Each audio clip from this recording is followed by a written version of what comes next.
ರಾಜ್ಯದಲ್ಲಿ ಸಿಎಂ ಬದಲಾವಣೆ ಚರ್ಚೆ ಮತ್ತೆ ಮುನ್ನೆಲೆಗೆ ಬರೋ ಸುಳಿವು ಸಿಗ್ತಾ ಇದೆ.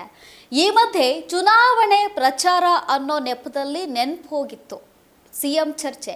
ಇದೀಗ ಸಿಎಂ ಬದಲಾವಣೆ ಚರ್ಚೆ ಮತ್ತೆ ಚರ್ಚೆನೆ ಆಗ್ತಾ ಇದೆ.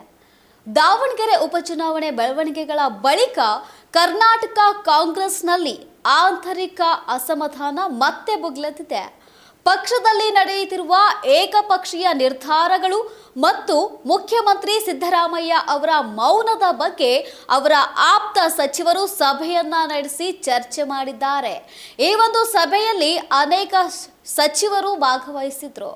ಸಚಿವರು ಯಾರ್ಯಾರು ಅಂದ್ರೆ ಆ ಸಭೆ ಎಲ್ಲಿ ನಡೆದಿತ್ತು ಅಂದ್ರೆ ಬೆಂಗಳೂರಿನ ಕನಿಂಗ್ಹ್ಯಾಮ್ ರಸ್ತೆಯ ಖಾಸಗಿ ಕಟ್ಟಡದಲ್ಲಿ ಸಚಿವರುಗಳು ಒಂದು ಸಭೆಯನ್ನ ನಡೆಸಿದ್ದಾರೆ.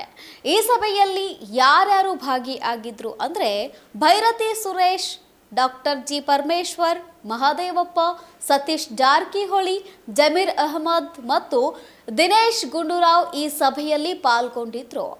ಈ ಸಭೆಯಲ್ಲಿ ಪಕ್ಷದ ಹಿರಿಯ ನಾಯಕರ ಅಸ್ತಿತ್ವಕ್ಕೆ ಕುತ್ತು ಬರುವ ಸಾಧ್ಯತೆ ಬಗ್ಗೆಯೂ ಕೂಡ ಇಲ್ಲಿ ತಮ್ಮ ಅಭಿಪ್ರಾಯಗಳನ್ನು ವ್ಯಕ್ತಪಡಿಸಲಾಯಿತಂತೆ. 2028ರ ಚುನಾವಣೆಯಲ್ಲಿ ಸಮುದಾಯಗಳು ದೂರ ಸರಿಯುವ ಆತಂಕವೂ ಕೂಡ ಚರ್ಚೆಗೆ ಬಂದಿದೆಯಂತೆ. ಈ ಒಂದು ಬೆಳವಣಿಗೆಗಳ ಮಧ್ಯೆ ಹಲವು ಸಮುದಾಯಗಳು ಈ ಒಂದು ಚುನಾವಣೆಯಲ್ಲಿ ದೂರ ಸರಿಯಬಹುದು ಅನ್ನುವಂಥ ಚರ್ಚೆ ಕೂಡ ಮಾಡಿದ್ರು.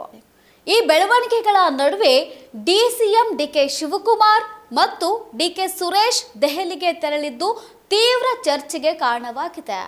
ಇತ್ತ ಸಿಎಂ ಚರ್ಚೆ ಬಗ್ಗೆ ಆಗಲಿ ಪಕ್ಷದ ಬಗ್ಗೆ ಆಗಲಿ ಇಲ್ಲಿ ಒಂದು ಚರ್ಚೆ ನಡೀತಾ ಇದ್ರೆ, ಇತ್ತ ಡಿಕೆ ಶಿವಕುಮಾರ್ ಮತ್ತು ಸಹೋದರ ಡಿಕೆ ಸುರೇಶ್ ದೆಹಲಿಗೆ ಪ್ರವಾಸವನ್ನ ಬೆಳೆಸಿದ್ದು ಇನ್ನೂ ಕುತೂಹಲ ಮೂಡಿದೆ ಈ ಒಂದು ರಾಜ್ಯ ರಾಜಕಾರಣದಲ್ಲಿ.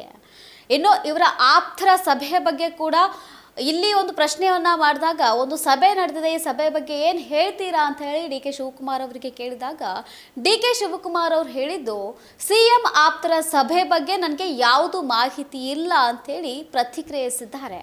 ಇನ್ನು ಕಾಂಗ್ರೆಸ್ನಲ್ಲಿ ಈ ಆಂತರಿಕ ಬೆಳವಣಿಗೆಗಳಿಗೆ ವಿಪಕ್ಷ ನಾಯಕರು ಹುಡುಗಾಟಿಕೆಯ ರಾಜಕಾರಣ ಮಾಡ್ತಾ ಇದ್ದಾರೆ ಅಂತ ಹೇಳಿ ಟೀಕಿಸ್ತಾ ಇದ್ದಾರೆ.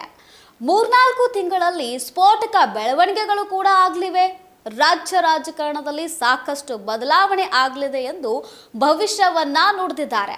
ಉಪಚುನಾವಣೆಗೂ ಮುನ್ನ ಕೊಂಚ ಸದ್ದಡಗಿದ್ದಂತಹ ಸಿಎಂ ಕುರ್ಚಿ ಚರ್ಚೆ ಇದೀಗ ಮತ್ತೆ ಮುನ್ನೆಲೆಗೆ ಬರುವ ಎಲ್ಲ ಲಕ್ಷಣಗಳು ಕಾಣುತ್ತಿವೆ.